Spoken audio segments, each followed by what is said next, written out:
Hello everyone. आप लोगों ने बहुत बार देखा होगा, या एडवर्टीज़मेंट भी देखा होगा। सही है, सही है, जो बहुत सारे क्रिकेटर करते हैं एक्चुअली ये एडवर्टीज़मेंट कि आप म्यूचुअल फंड में पैसे डालो। बट सबसे बेटर तरीका यही है कि आप खुद से एनालिसिस करो, ना कि किसी के बात में आके। और आप अपने सीए से, अगर आपके जान पहचान सीए से, तो ज़रूर सलाह लीजिए सीए से, या जो इस फील्ड में जैसे फाइनेंशियल एडवाइज़र होते हैं उनसे आप ज़रूर सलाह लीजिए कि कौन सा फंड में पैसे डालने से सही रहेगा। क्योंकि ऐसा कोई टिप्स एंड ट्रिक्स नहीं है मार्केट में कि आपको तुरंत डबल करके देगा। ये ऐसा नहीं है, पॉसिबल नहीं है। ये लक हो सकता है, एक दो बार हो सकता है कि आपको किस्मत में आपको आपने पैसा लगाया, किस्मत से आपको डबल हो गया। बट ये हर बार सही होगा ऐसा नहीं है। ठीक है, तो आपको सबसे बेहतर तरीका यही है कि आप अपने फिनेंशियल एडवाइज़र से सलाह ज़रूर लीजिए। और उससे भी अच्छा तरीका है कि आपको खुद से समझना चाहिए कि ये काम कैसे करता है। तो म्यूचुअल फंड में क्या होता है कि मान लीजिए आप, सबसे सिंपल आपका है कि बहुत सारे इन्वेस्टर हैं, छोटे छोटे इन्वेस्टर जो चाहते हैं कि हम पैसा लगाएं, उसमें मेरा कुछ जो रिटर्न आए। मान लीजिए 1,000 है किसी के पास, किसी के पास 10,000। ऐसे बहुत सारे छोटे छोटे इन्वेस्टर हैं जो इन्वेस्ट करना चाहते हैं। ठीक है, तो वो क्या करेंगे, जाएंगे किसी कंपनी के पास, जैसे एसबीआई का यहाँ पे मैंने लिया हुआ, एसबीआई सेट्स मैनेजमेंट एसबीआई की कंपनी, एसबीआई के पास जाएंगे, आईसीसी के पास जाएंगे। तो उनके पास क्या होते हैं, फंड मैनेजर होते हैं। वो क्या करते हैं, फंड को मैनेज करते हैं। जैसे यहाँ पे आप देख रहे होंगे, ये फंड का साइज है, इतना पैसा इसमें लगा हुआ है, 51,632.73 करोड़ रुपीज़। ठीक है, तो वो छोटे छोटे जो इन्वेस्टर होते हैं उनको पैसा देते हैं, बड़े इन्वेस्टर भी पैसा देते हैं, और वो उनको इन्वेस्ट करते हैं डिफरेंट डिफरेंट स्टॉक पे। और वो साल भर उसमें अपना मतलब कि वॉच करते रहते हैं कि कौन सा बढ़ रहा है, किस में पैसा, फिर उसको निकालना है, फिर दूसरे में इन्वेस्ट करना है। ये उनका काम है फंड मैनेजर का। ठीक है, आप यहाँ पे सिंपल इतना समझो कि खुद से आप एनालिसिस करके अगर आप इन्वेस्ट करेंगे तो वो सबसे बेटर तरीका। और कोई मार्केट में ऐसा टिप्स और ट्रिक्स नहीं है कि आपको ये बोले कि आप इसमें इन्वेस्ट करो और इसमें डबल हो जाएगा। जी नहीं, ऐसा नहीं होगा। ना कोई ऐसा इकोनॉमिक थ्योरी है, ना कोई फिनेंशियल थ्योरी है। हाँ, ट्रेंड पे सेट जरूर होता है कि आगे क्या होगा, वो सिर्फ एक एजम्पशन है, वो फोरकास्ट किया जाता है। लेकिन वो सिर्फ एक एजम्पशन है, वो सही होगा इसका कोई गारंटी नहीं है। और अगर ऐसा कोई बोल रहा है आपको तो आप उससे फ्रॉड है वो, उसका झांसा में तो बिल्कुल ही मत आइए आप लोग, एकदम भी नहीं। ठीक है, तो मैं यहाँ पे आपको समझा रहा हूँ कि कैसे आप कोई भी फंड को एनालिसिस करेंगे। तो जैसे कोई भी आप फंड ले लीजिए, मैंने यहाँ पे SBI blue chip direct plan growth का फंड लिया हुआ है। तो ये इक्विटी पे इन्वेस्ट करता है लार्ज कैप में, जैसे large cap, mid cap, small cap होता है ना। तो ये लार्ज कैप में इन्वेस्ट, ये वेरी हाई रिस्क है। मतलब इसका रिटर्न जो है फ्लक्चुएशन भी हो सकता है। ये 3 साल का भी आपका रिटर्न दिख रहा है, ये एनुअलाइज्ड है 16.17। ठीक है, अभी मैं यहाँ पे 6 महीने का करूँ तो इसमें 20.82% का रिटर्न दिया हुआ है।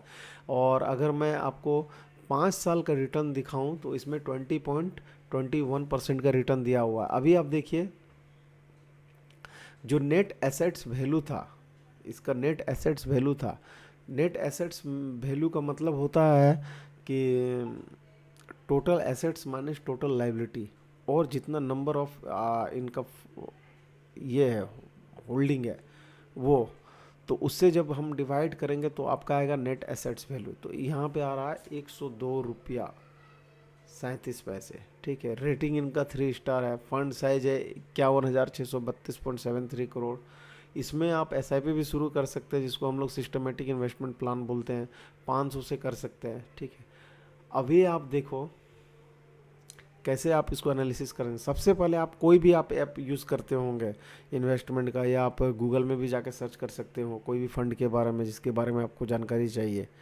ठीक है, तो आप देखिए इन्होंने क्या किया है, 58 होल्डिंग है इनके पास, मतलब यहाँ पे इन्वेस्टमेंट किया हुआ है। जैसे 8.37 इनका जो टोटल फंड साइज है, उसमें 8.387% कहाँ लगाया हुआ है, एचडीएफसी बैंक में, फिर आईसीआईसीआई बैंक में, रिलायंस इंडस्ट्रीज में, लार्सन ट्रूम, सारे लार्ज कैप के कंपनी है मतलब कि। ठीक है, उसके बाद यहाँ पे आप और नीचे और देख सकते हैं इनका कि होल्डिंग एनालिसिस किस तरह से, इक्विटी, डेट और कैश स्प्लिट दिखाया हुआ है।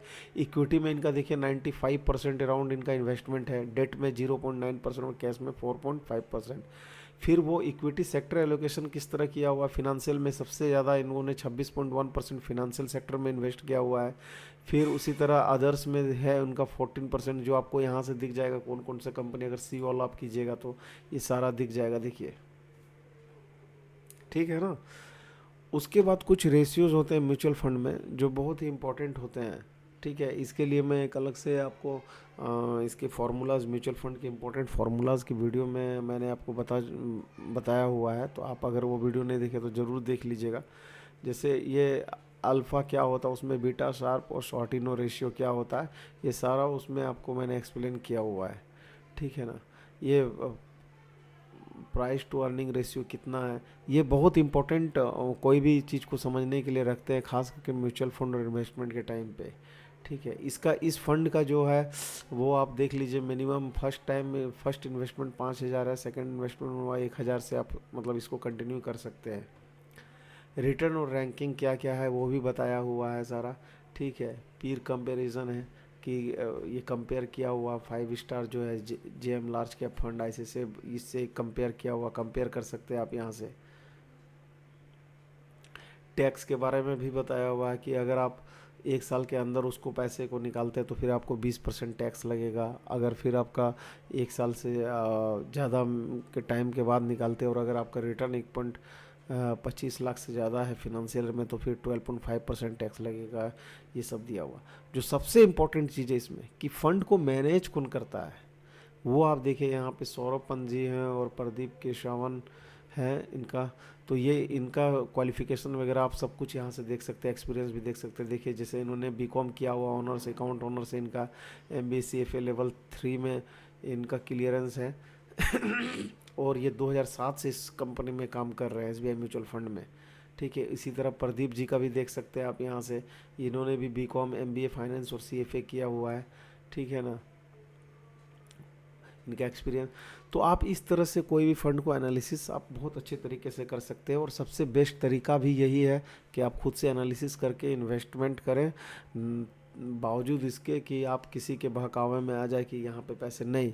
आप अपने फिनेंशियल एडवाइज़र से ज़रूर सलाह लें कुछ भी इन्वेस्ट करने से पहले, क्योंकि हम लोग जो हैं वो रिटेल इन्वेस्टर है, वो ये हार्ड अर्न मनी है। आपको देखिए सरकार भी बोलती रहती है, RBI भी आपको बार बार आपको आके नॉक करता है कि आप किसी के झांसे में मत आइए। ये बिल्कुल भी आपके ऊपर डिपेंड करता है कि आप कैसे उस चीज़ को पॉजिटिव वे में लेते हैं, क्योंकि देखिए पैसा आपका है, आपने ही सोचना है कि आपको कहाँ पे इन्वेस्ट करना है, क्या सही है क्या गलत है, ठीक है। और जिनको नहीं समझ में आता है कुछ भी, वो सिंपल, आजकल तो इतना आसान हो गया सारा चीज़, मतलब आपको दिया हुआ है, इतना आपको ट्रांसपेरेंसी है, आप उसमें खुद से सर्च कीजिए ना कि कैसे कहाँ पे इन्वेस्ट कर सकते हैं हम लोग। थोड़ा मोड़ा पढ़िए, थोड़ा टाइम दीजिए, ठीक है, तभी होगा। फिर आप देखिएगा आपको जो रिटर्न आएगा ना वो आपका फेवरेबल रिटर्न होगा, ठीक है। मिलते हैं अगले वीडियो में, थैंक यू।